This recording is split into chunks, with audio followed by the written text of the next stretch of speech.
Good evening and welcome to the Thursday Camera Artists Guild Image Critique. I'm your host, George DeLoache, portrait artist and photographer's coach, and this is where we help photographers learn to master the photographic arts. Welcome everybody that are watching on YouTube, Periscope, and Twitter, along with the Camera Artists Guild page and the Camera Artists Guild group. We have been working with photographers for about the past 3 years with this broadcast. And I can tell you that it is just thrilling to watch how the work has improved. Each and every week as people submit their work to critique, they get better. You bring the work out, we look at the images, we see how we can maybe make them a little bit better, and then go back and apply those techniques. So if you're interested in growing and getting better at what you do as a photographer, jump into the critique process. It is a proven, well-proven course to improve the quality of your work. So we're going to swing over to the broadcast here right now, so stand by. Let's get going right away.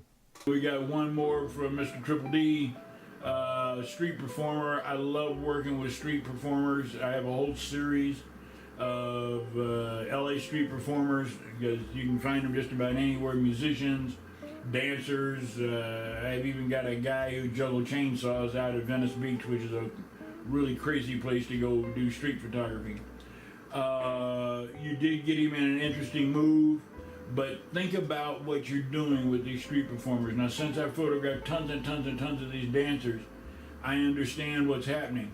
And here's the best spot to get a dancer like this is down at his level. It means getting down on your knees and being down at his level, but that levels out everything. Watch your background. I know you were trying to get his moves and he's moving and he's clowning for the camera and all like that, but work on controlling all of that stuff. Get around, check your background, position yourself, get down about their level, and you'll see an amazing improvement in your street stuff. Okay, man, thanks for submitting it. I appreciate it. Daryl Jarman. Daryl is always doing amazing work. Daryl is a photographer out of Tallahassee, Florida, and does great studio work. Hey, Derek and Keith and Maurice, all three are in the house. Nice to see you guys, along with Marilyn Miller and Willie D. Nice to have you. This is a great photograph. Super expressions. Great detail in the gown. Nice skin tones. I love the background. I've got a series, a couple of Muslims that are very close to that one I got from Silver Lake that I really like. I kind of think this one calls out for a vignette. I really like to vignette it a little bit. That's a creative choice. That's a choice that you've made. I'm just saying that I think that vignette might help, and I'm just gonna, just for argument's sake, I'm going to pop up my vignetting program. I use the Perfect 8 from On One, and it will pop up over here. Well, let's see here if I can get it to. No, I can't. We're just going to pop on the vignette and I'll bring it back. And they're going to apply it, and it should pop back over and come back up. Perfect 8 has one that makes it easy to play with the vignette. And okay, it didn't do it. So super. Let's go back down here.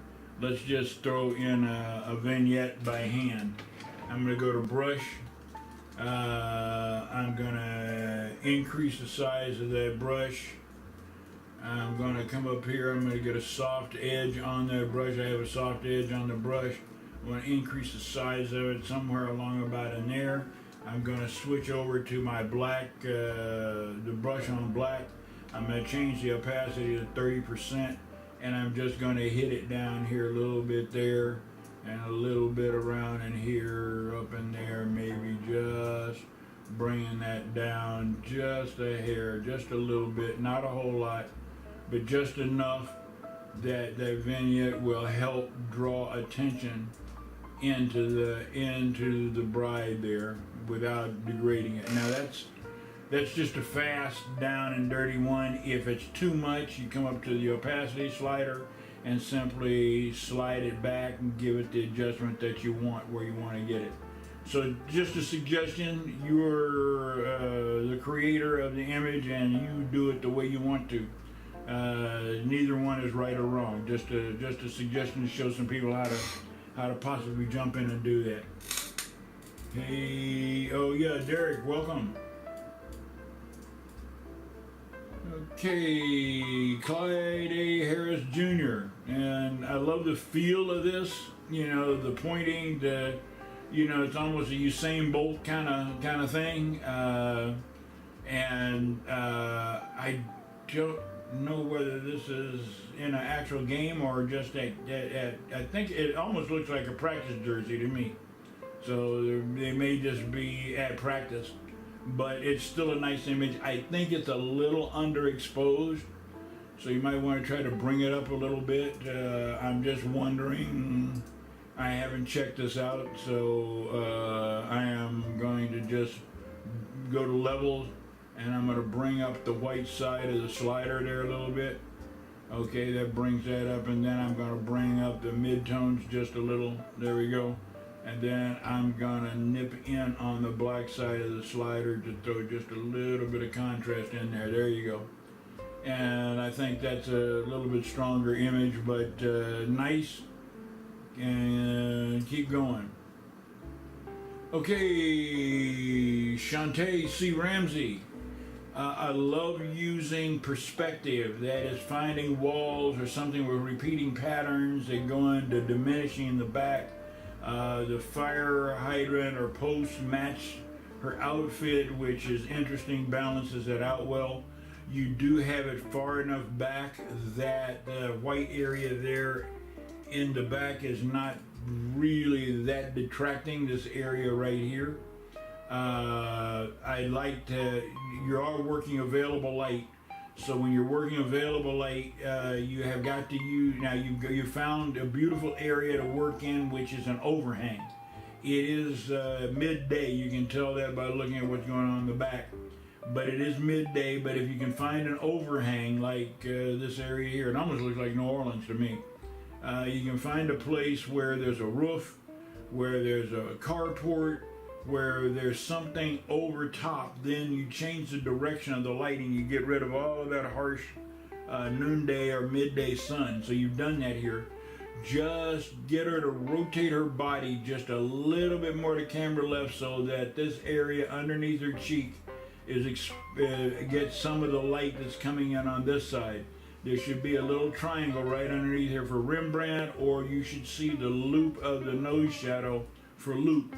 And that would just finish it off. But nice work. Okay, and Anthony Shirley, haven't had Anthony around in a while. I'm glad to see you back on the broadcast, brother. Anthony's another guy that's been with the broadcast for a very long time, and I like what you're trying to do on this one. You got great skin tones, beautiful eye contact, wonderful lady, nice smile. Watch your composition. You've got your eyes just dead center on the center horizon line. Bring those eyes up in here to the 1/3 compositional line.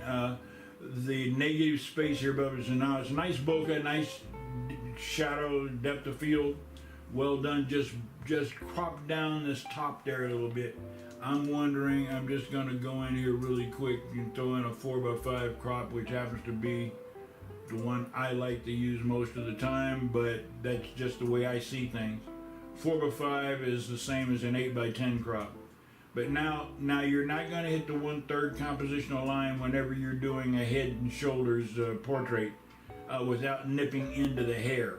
So I'm not going to do that. I'm just going to bring it down as close to the hair as I can and get it as close to that line. And now let's go in here. And I think that that's a bit stronger image. You decide what you like with it. It may even work. No, well, it's not enough image to work in a horizontal. So we'll just call it quits at that. But thanks, Anthony. I am watching you grow and improve. I know where you started out and I know where you are now. I just want to continue to encourage you to keep on pushing, man. Just keep on.